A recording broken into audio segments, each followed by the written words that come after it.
कपूर का टुकड़ा ले लो, सारे घर में घुमाकर उसको दरवाजे के बीच मध्य में जलाकर रख दीजिए, थोड़ी सी देर जला दीजिए। 20 से 25 मिनट के अंदर स्वयं गुरु बाबा कहते हैं, राम सुनो, यदि कोई आरती में, पूजन में, घर में एक कपूर का टुकड़ा आरती के बाद में जब समर्पित करेगा तो उसको अश्वमेध यज्ञ का पुण्य प्राप्त हो जाएगा। अश्वमेध यज्ञ के पुण्य को पाने के लिए कपूर का टुकड़ा आज भी आरती में जलाया जाएगा, आज भी। एक कपूर का टुकड़ा सूखा का, इसीलिए हमारे यहाँ शास्त्र कहता है महाराज, जब आपको घर में अगर ऐसा लगने लगे कि 15 दिन से बहुत बेचैनी है, बहुत दुख तकलीफ लग रही है, कोई ना कोई बीमार पड़ रहा है, कुछ ना कुछ तकलीफें लग रही है, तो एक पीपल का पत्ता ले लो, उसके ऊपर एक कपूर का टुकड़ा ले लो, सारे घर में घुमाकर उसको दरवाजे के बीच मध्य में जलाकर रख दीजिए, थोड़ी सी देर जला दीजिए। 20 से 25 मिनट के अंदर मकान में एनर्जी वापस आ जाएगी, उस भवन में एनर्जी वापस प्राप्त हो जाएगी। अमावस्या के दिन आपको लगता है कि हमारे पूर्वजों का उद्धार नहीं हुआ, हमारे पूर्वजों का कल्याण नहीं हुआ, कहीं अधोगति में कोई चला गया है, उसका बस एक बार, रोज नहीं जरूरत है, प्रतिदिन जरूरत ही नहीं, महीने में एक बार अगर अमावस्या के दिन भी आपने चंदन के थोड़ा सा चंदन अगर मेरे देवाधिदेव महादेव को 7 स्थान पर समर्पित किया है। अशोक यहाँ पर वर्णन कर रही है, मैना, धन्य और कला की कथा कर रही है। तीनों ने सनकादि ऋषियों से मांगा। चंदन भगवान को अति प्रिय होता है और चंदन ही एक ऐसा होता है जो पितरों को भी प्रिय होता है, जिसका स्पर्श मात्र लगने से पूर्वजों का कल्याण हो जाता है, वो चंदन है। 7 स्थान शिवलिंग के बताए हैं, जहां पर भूल से भी अगर कोई चंदन की उंगलियां लगा देता है, 7 स्थान ऐसे हैं जहां चंदन की मात्र उंगलियां लगा देने से ही शिव पितृलोक के पितरों को मुक्ति प्रदान करके वैकुंठ लोक का निवास दे देते हैं। 7 स्थान।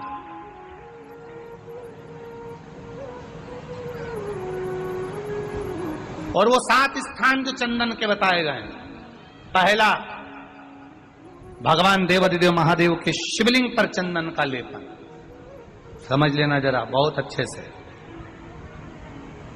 आपको लगता है स्वप्न में कोई मुर्दे दिख रहे हैं, या कोई जल रहा है, या कोई मर रहा है, या कोई चला गया है, ऐसा भय लगता है, बच्चों को मानी भेजूंगी ऐसा हो जाएगा, पति को मानी भेजूंगी ऐसा हो जाएगा, कोई हमारे कोई गलत तो नहीं कर रहा है, आपको लगता है। 7 स्थान चंदन के बताएं महाराज। पहला शिवलिंग, दूसरा जहां गणेश जी का स्थान है, मालूम है ना सबको, जम के बोलो जरा, मालूम है ना सबको, जहां गणेश जी का स्थान है वहां अलग से गणेश जी बैठे, वहां नहीं। शिवलिंग में जलाधारी के ठीक सामने राइट में गणेश, लेफ्ट में कार्तिकेय, बीच में अशोक सुंदरी। तो पहला चंदन बाबा के शिवलिंग पर, दूसरा गणेश जी पर चंदन की उंगली, तीसरा षडानंद कार्तिकेय पर चंदन की उंगली, चौथा अशोक सुंदरी पर चंदन की उंगली, पांचवा जलाधारी पर चंदन की उंगली, छठा जो शिवलिंग का जल बह रहा है इसके ठीक विपरीत की ओर चंदन की उंगली, और 7वां चंदन नंदी के मस्तक के ऊपर जो 2 सींग लगे रहते हैं उस पर चंदन की उंगली। ये कब लगाई जाती है?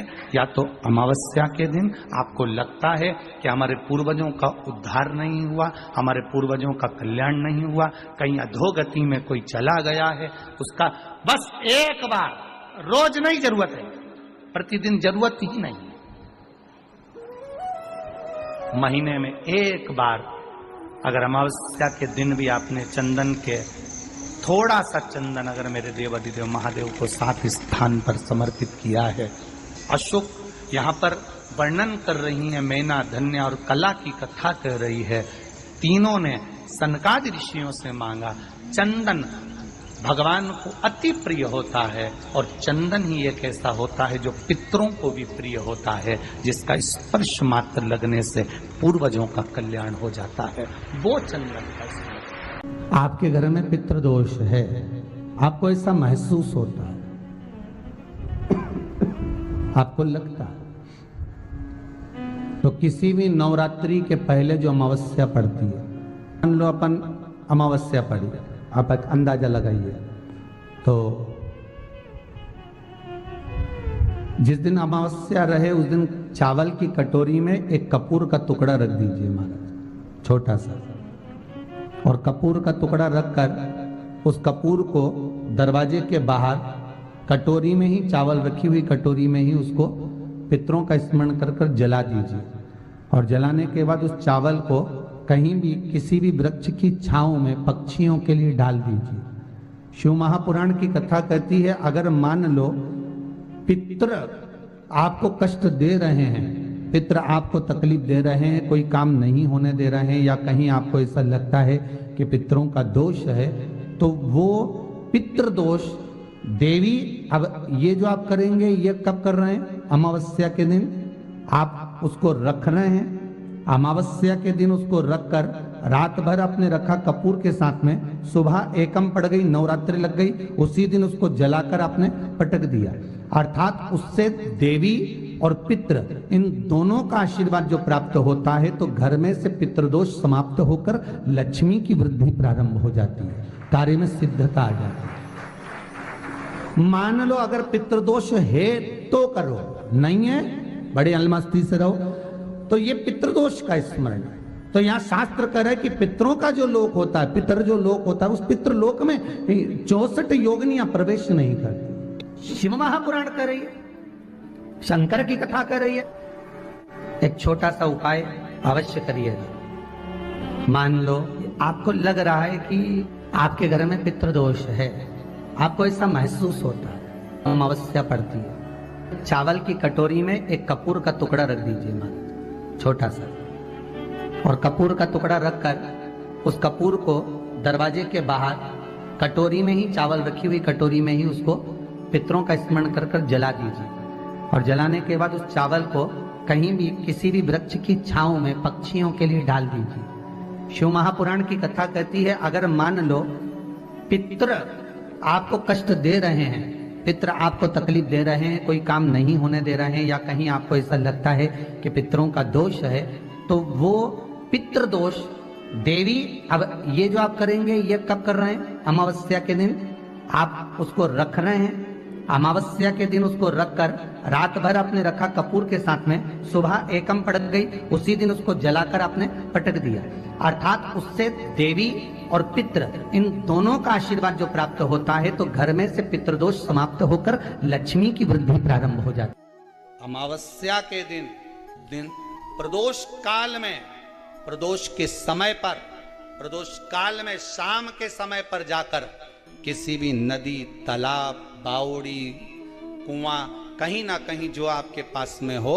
वहां पर एक घी का दिया, बत्ती का मुंह दक्षिण की ओर कर कर अवश्य जला कर जाना, सारे पितृदोष समाप्त हो जाएगा। अगर नदी, तालाब, बावड़ी, कुआं नहीं है तो पीपल का वृक्ष हो या बेलपत्री का वृक्ष हो या बट का वृक्ष हो, उसके नीचे लगा दो प्रदोष काल में, पर अमावस्या के दिन लगाएं जरूर। क्यों? क्योंकि अमावस्या 16 दिन तक पितृ मृत्यु लोक में आने के बाद में भोजन ग्रहण करते हैं।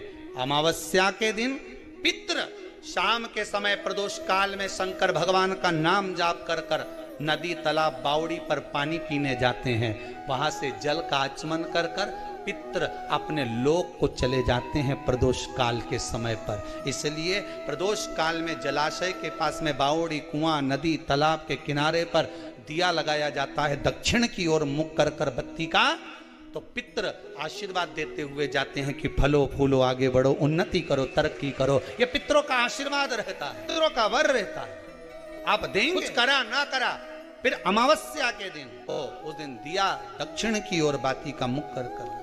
7 स्थान ऐसे हैं जहां चंदन की मात्र उंगलियां लगा देने से ही शिव पितृलोक के पितरों को मुक्ति प्रदान करके वैकुंठ लोक का निवास दे रहे 7 स्थान, और वो 7 स्थान जो चंदन के बताए गए, पहला भगवान देवाधिदेव महादेव के शिवलिंग पर चंदन का लेपन। समझ लेना जरा बहुत अच्छे से। आपको लगता है स्वप्न में कोई मुर्दे दिख रहे हैं, या कोई जल रहा है, या कोई मर रहा है, या कोई चला गया है, ऐसा भय लगता है। बच्चों को मानी भेजूंगी ऐसा हो जाएगा। जिनके यहाँ पितृदोष होता है, काल सर्प दोष होता है, वास्तु दोष होता है, उनको ज्यादा कुछ नहीं करना होना।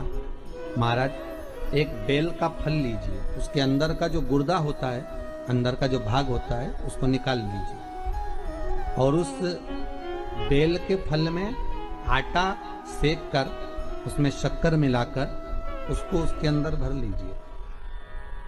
अमावस्या के दिन सुबह 10 बजे से पहले उसको अपने घर में घुमाने के बाद में जिसको काल सर्प दोष बताया है, पितृदोष बताया है, या वास्तु दोष का स्मरण बताया है, घर में सब दूर घुमाकर अपने परिवार का हाथ का स्पर्श कराकर पीपल के पेड़ के नीचे खड्डा खोदकर उस बेलपत्र के उस फल को दाब दीजिए। महाराज केवल एक अमावस्या करना रहता है, पितरों के दोष से मुक्ति मिलती है और हमारे घर के कार्य सफल होना प्रारंभ हो जाता है। पति को मानी भेजूंगी ऐसा हो जाएगा। कोई हमारे कोई गलत तो नहीं कर रहा है। आपको लगता है 7 स्थान चंदन के बताएं, बाबा के शिवलिंग पर, दूसरा गणेश जी पर चंदन की उंगली, तीसरा षडानंद कार्तिकेय पर चंदन की उंगली, चौथा अशोक सुंदरी पर चंदन की उंगली, 5वां जलाधारी पर चंदन की उंगली, छठा जो शिवलिंग का जल बह रहा है इसके ठीक विपरीत की ओर चंदन की उंगली, और 7वां चंदन नंदी के मस्तक के ऊपर जो 2 सींग लगे रहते हैं उस पर चंदन की उंगली।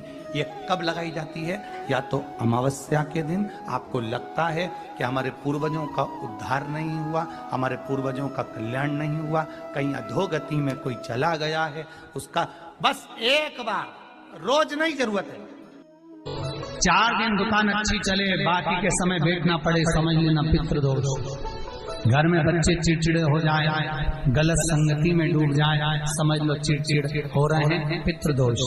घर के बच्चे माता पिता का आदर न करें, सम्मान न करें, तेज आवाज में बात करें, समझ लो पितृदोष। पितृदोष मालूम पड़े। और इतने से भी अगर आप नहीं समझ सकते, परिवार का कोई एक व्यक्ति जब जब भोजन करने बैठे तब तब उसकी थाली में बाल आए, भले वो होटल में खाए तो भी बाल आ जाए, वो कहीं खाना खा रहा है तो बाल आ जाए। 8-15 दिन में, 4 दिन में, 3 दिन में, 2 दिन में, 6 दिन में आपकी थाली के भोजन में अगर बाल निकल रहा है, केश निकल रहा है, समझ लेना कि पितृ आपसे कुछ मांग रहे हैं, पितृ आपसे कुछ चाहते हैं। महाराज एक बेल का फल लीजिए। क्या लेना है?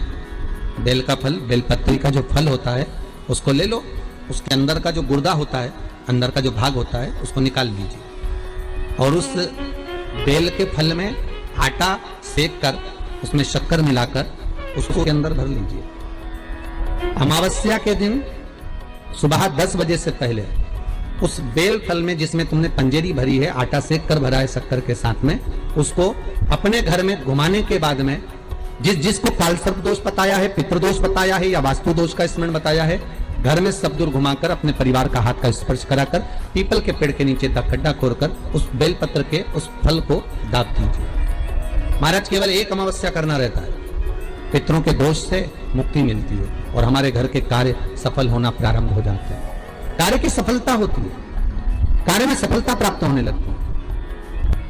हम तो कई बार कहते हैं महाराज जी, अगर ऐसा लगे किसी औषधि को आप ले रहे हैं, मालूम पड़े कि औषधि आपको लग नहीं रही है, शिव महापुराण की कथा करेंगे, मान लो औषधि आपको नहीं लग रही, आपने औषधि बहुत दिनों से ले रहे हो, कोई दवाई, मान लो आप किसी भी दवाई को ग्रहण कर रहे हैं और वो औषधि लगी नहीं रही है, वो शरीर को लगी नहीं पा रही और आप ठीक ही नहीं हो पा रहे, 15 दिन हो गए, 8 दिन हो गए, बताओ, उतना की उतना ही फेटरिना है, उतना ही उतना अपना भरा हुआ, वही की वही लीवर, वही की वही किडनी, वही की वही स्मरण, सभी कुछ वही वही है, उतने की उतना ही। बीपी भी ऊंचा नीचा चल रहा है पर लेवल में नहीं आ रहा, शुगर भी लेवल में नहीं आ रही, तो प्रयास करा करो महाराज, बेलपत्री के फल का जो गुर्दा है, अंदर का जो भाग है फल का, उसको पानी में गला लीजिए और प्रदोष कम से कम प्रदोष नहीं हो और बीमारी जरा दवाई लगी नहीं रही हो तो बिना प्रदोष के भी कर सकते हो। उसको पानी में गलाइए आधा घंटा पानी में। जैसे आपको सुबह मंदिर जाना है 10 बजे, तो सुबह स्नान कर कम से कम 6:30-7 बजे उसको पानी में गला दीजिए और उस बेले के फल का गुर्दा से गला हुआ पानी शिव जी को ले जाकर समर्पित कर दीजिए। महाराज उस पानी में से थोड़ा सा 1 चम्मच पानी शिव जी पे चढ़ा हुआ लेकर आ जाइए। उस पानी को जो बीमार व्यक्ति है उसको औषधि देने से पहले मात्र आधी चम्मच से भी आधा चम्मच उसको दे दीजिए। भगवान शंकर का श्री शिवाय नमस्तुभ्यम का जाप कर उस पानी को देने के बाद अगर आप औषधि देंगे तो ये पक्का है कि औषधि अपना कार्य करना प्रारंभ कर देगी और वो सुस्त होना प्रारंभ हो जाएगी, वो सुस्त हो